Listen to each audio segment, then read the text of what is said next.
Salve, salve, meus amigos e minhas amigas, sejam muito bem-vindos ao canal Música Café. O papo hoje é sobre áudio. Eu vou trazer aqui um fone muito interessante que é o KBeer Neon, por isso a luzinha aqui atrás.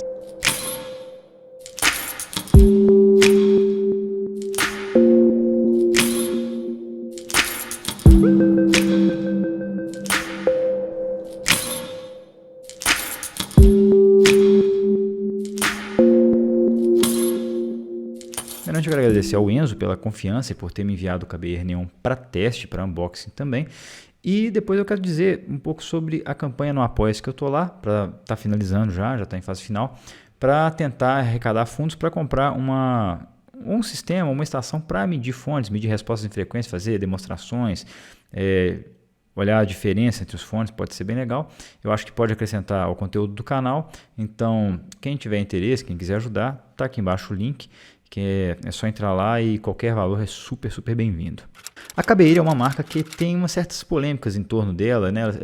Ela teve uns lançamentos aí, por exemplo, o Believe, que era um fone com um driver supostamente de berílio, né? Numa época que o berílio estava super em alta, a gente tinha o Duno Luna, a gente tinha o Final Audio A8000, se não me engano, e claro, o Focal Utopia. Então, assim, era um material super em alta e a KBeer lançou esse fone num preço baratíssimo. Eu acho que na época era coisa de...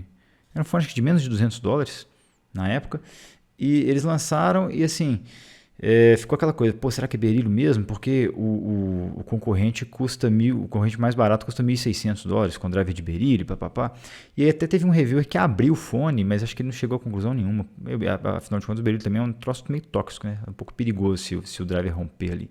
Então, ficou essa polêmica e eles até descontinuaram o fone rapidamente, apesar do sucesso. Teve o KBeer Diamond também, que foi a mesma coisa, fez um baita sucesso e de repente sumiu do mercado. Tem o KBeer F1, que foi um fone bem consagrado aí, e o polêmico também KBeer Stellar, que é aquele fone, aquele earbud que custa uns $3 e muita gente fala que toca muito. Eu não sou muito fã de earbud, então não posso dar muitas opiniões, mas é um fone até interessante sim pelo preço. E eles têm uma linha também mais de luxo, que é a Tri, que tem uns fones bem interessantes, tipo o i3, que traz uma configuração tri-híbrida, que não é muito convencional, tem uns fones com uma nomenclatura interessante ali. Então a KBeer, ela age ali numa gama um pouco mais cara e também tem uns fones bem baratinhos com propostas bem interessantes. E um deles é o KBeer Neon. Vou dar então uma visão geral sobre o fone. O Neon é um fone de $40, é do tipo intra-auricular e ele tem um formato pistão ou barril.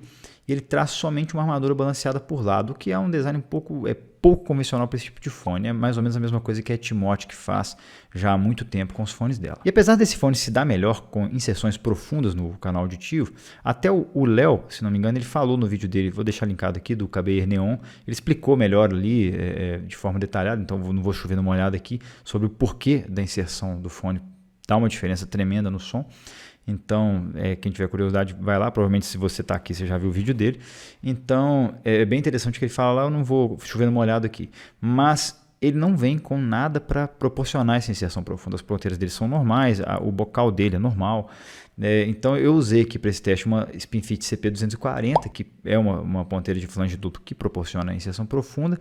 E talvez seja interessante para quem tem e gosta desse fone fazer esse teste, porque a sonoridade muda bastante. O que eu mais gostei nesse fone é que ele traz um bom kit pelo preço, com um cabo bem legal, um casezinho e tal. Então, pelo preço, é um kit bem legal, inclusive levando em conta a concorrência. O isolamento dele é muito bom em qualquer ponteira. O tuning dele é bem inofensivo, assim, não agride em nada, absolutamente nada. É um tuning que dificilmente alguém vai falar, que coisa difícil.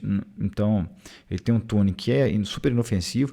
E a apresentação de vozes nele eu achei que traz um timbre assim, bem naturalzinho, até agradável tem hora. O que eu menos gostei é que ele não é confortável, para mim pelo menos, com as ponteiras de inserção profunda, com a maioria dos fones desse tipo, o Setmost, que não fica muito confortável para mim, mas com a ponteira normal ele fica ok, fica confortável, mas você sacrifica bastante o som.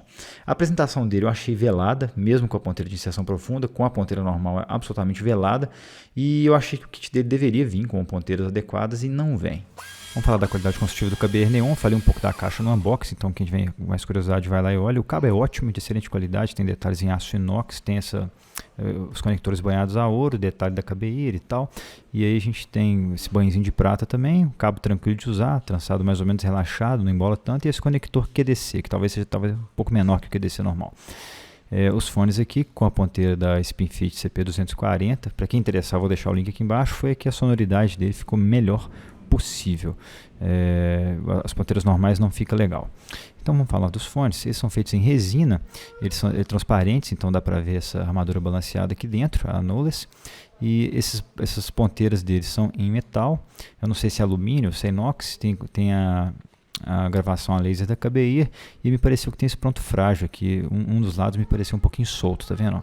Coisa de menos de 1 milímetro, mas ele não é tão firme assim. Então isso é uma coisa que é importante ressaltar. Mas no mais ele é ok, parece que vai durar de certa forma. E aqui eu tenho que ressaltar para vocês que para pôr o cabo tem que achar esse pontinho em cada um dos fones e colocar o cabo com ele orientado para baixo. Então o lado direito é o vermelho, você acha o direito lá e coloca com o pontinho virado para baixo. E tem que prestar muita atenção porque ele entra dos dois jeitos, então se você inverter ele entra também. Só que se houver uma inversão de fase entre o lado direito e o esquerdo, você vai ter uma certa incoerência na música, principalmente questões de palco sonoro e imaging. O case é legal, rígido, bacana, bem coerente com o preço e útil, sobretudo. E o mais legal é essa caixinha aqui com o letreiro de casas de tolerância japonesas. Especificações técnicas, eu vou deixar o quadrinho aqui embaixo como sempre. O que dá para destacar aqui é que ele traz somente uma armadura balanceada Knowles de amplo espectro por lado, que é o modelo 29689. É importante destacar aqui que é um fone de baixa impedância. Apesar da sensibilidade alta de 105 dB por miliwatt, essa baixa impedância pode dar problema com algumas fontes com impedância mais alta na saída, tipo os telefones da Xiaomi da linha Redmi, eles costumam trazer esse problema, então um dongle ali é o mínimo para poder trazer uma sonoridade ok, pelo menos nesse fone. Sobre a ergonomia deles, são dois mundos completamente diferentes. Tem o mundo da ponteira normal e tem o mundo da ponteira de inserção profunda. Eu acho que com a ponteira normal ele fica super confortável, tem um isolamento muito bom, só que o som fica muito prejudicado. Então eu não acho nem que faz tanto sentido falar sobre a inserção ali normal, como se fosse um fone dinâmico normal. Com a ponteira de inserção profunda, ele fica super estável, isola mais ainda, fica super surdo. É um dos melhores isolamentos também que eu já testei, usando como benchmark para mim o Etmotic.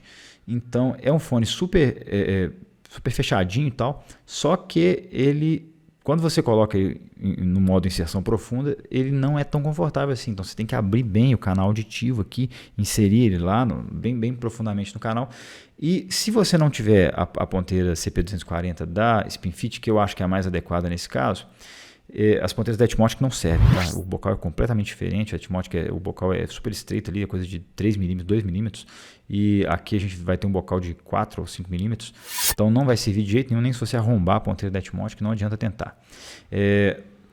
Então a CP240 eu achei que é a mais adequada para esse caso. Só que o próprio Léo do Mind the Headphone, eu discuti com ele um pouco sobre esse fone, porque minha impressão foi bastante diferente da dele, para ver como é que ele fez e tal. E ele me falou que a maneira que ele testou foi colocando uma ponteira menor do que o canal auditivo dele. Então, digamos, eu uso M.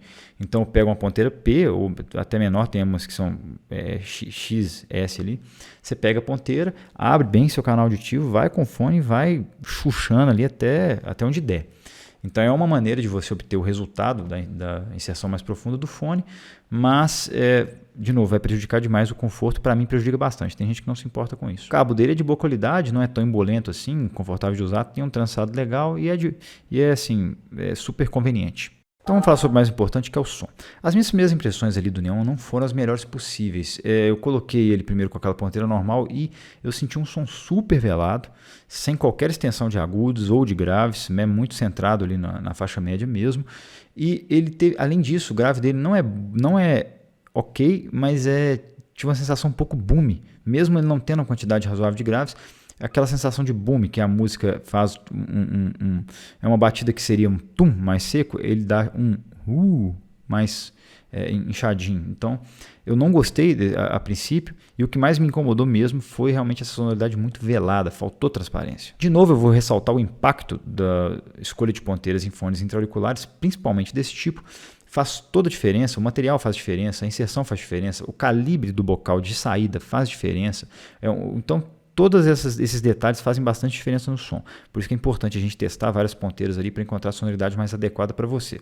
Então, nesse caso, eu vou dizer que eu testei esse fone com as ponteiras CP240 da Spinfit, com inserção bem profunda, e isso faz toda a diferença no som.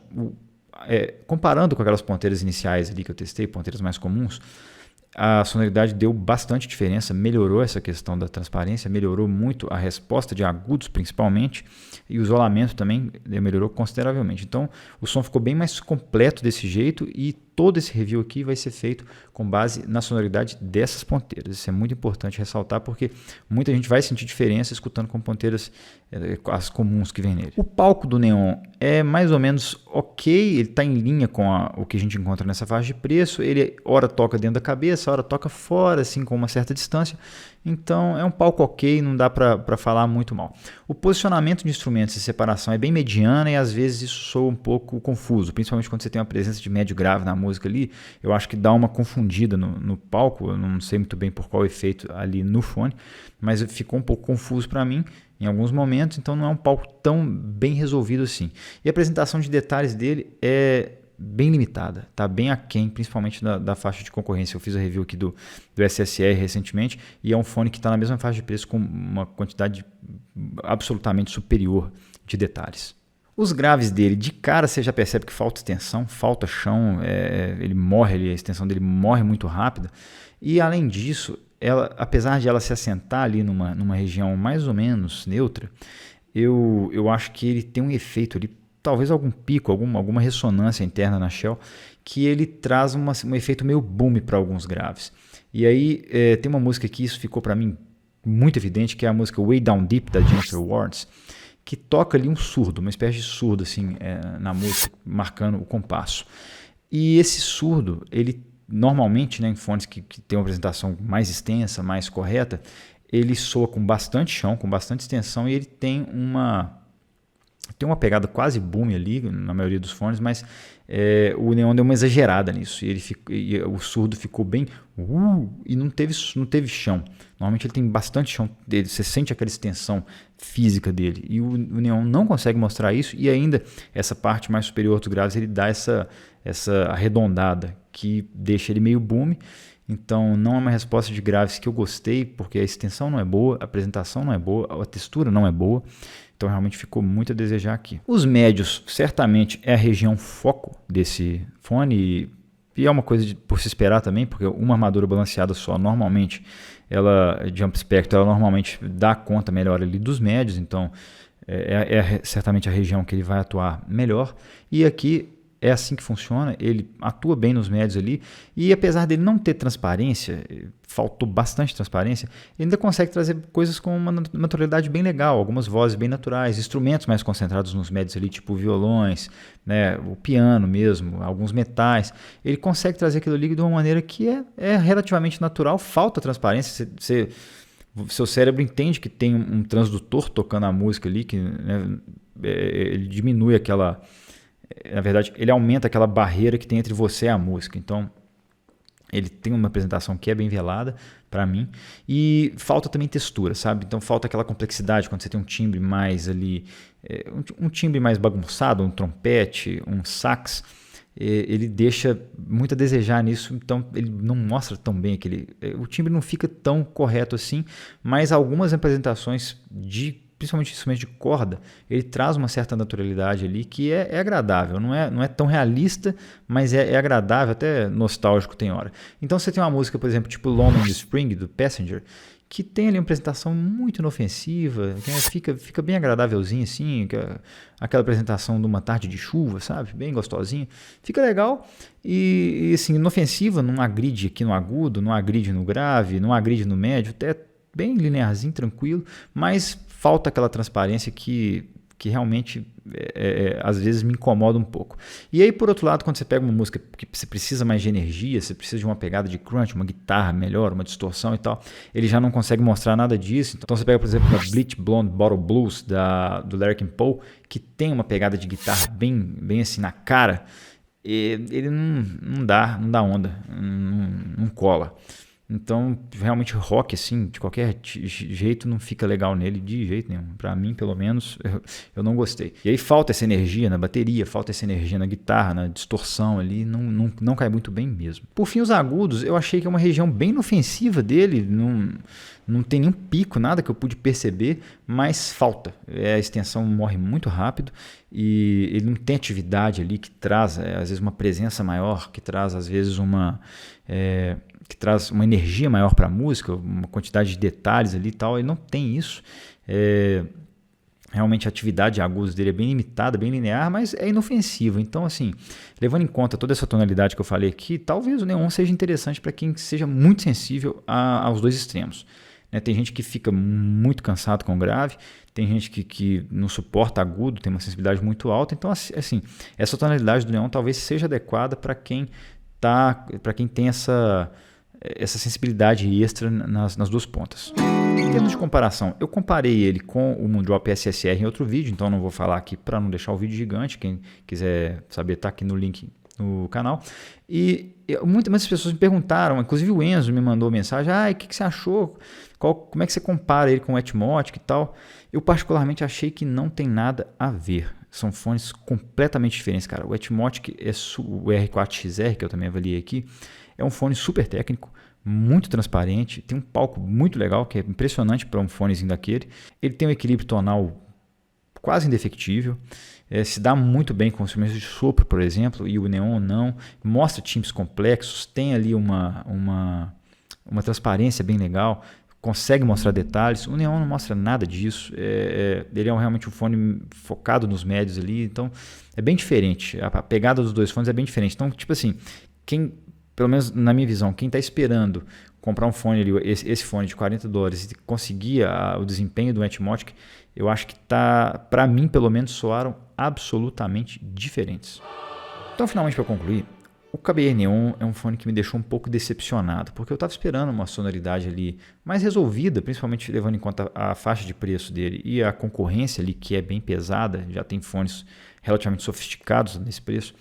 Então eu fiquei um pouquinho decepcionado vindo dessa marca e eu até cheguei a conversar com o Léo lá do Mind the Headphone, porque eu escutei esse fone por um tempo, depois eu fui lá, entrei no canal dele para ver quais as opiniões dele, se estavam batendo com o que eu estava anotando ali, e estava bem diferente mesmo. Aí eu falei com ele: pô, Léo, o que você fez, né? Pô, foi isso mesmo, não sei o que. Ele: não, eu gostei e tal, fone assim assado. Tá. Aí ele me explicou esse negócio que ele pegou uma ponteira bem menor do que o canal auditivo dele, abriu bastante aqui o canal, e como se estivesse colocando um protetor auricular mesmo, ou um Etmotic. Mas eu inclusive tentei isso, deu mais certo a ponteira da Spinfit CP240, então fiquei um pouco decepcionado, tentei vários testes e realmente ele, para mim, trouxe essa sonoridade muito velada e que realmente não me agrada. E ele tem ali realmente aquela resposta mais na faixa média, ele não tem grave direito, ele não tem agudo direito, e não é nem questão assim dos graves serem levantados, é questão de não ter extensão mesmo, não ter textura, não ter uma apresentação ali mais coerente, eu diria. E falta agudo, falta energia, falta muita coisa na música que ele deixou bastante a desejar, assim. Então,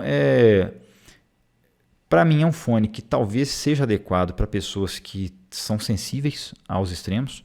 Então, cara, eu detesto o agudo me incomoda, não me impede de concentrar.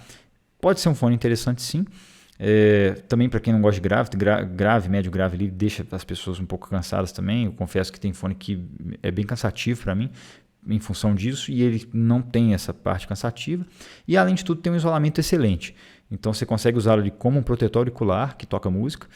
E ele vai tocar música legal, sem agredir, sem nada, mas a apresentação dele deixa a desejar bastante em qualidade, em tecnicalidades e principalmente ali em deixar a música mais exposta para a gente de maneira transparente. E, além disso, é sempre importante lembrar que a ponteira adequada para ele seria uma mais profunda, ou de flange dupla ou triplo, ou esse macete de usar uma ponteira menor e inserir mais profundamente.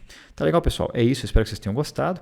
E aí, quem gostou, dá o curtidão. Quem gostou muito, se inscreve no canal. E quem não gostou, dá o dedinho para baixo, mas me explica por quê, para eu melhorar de uma próxima vez. Um abração, até a próxima e valeu!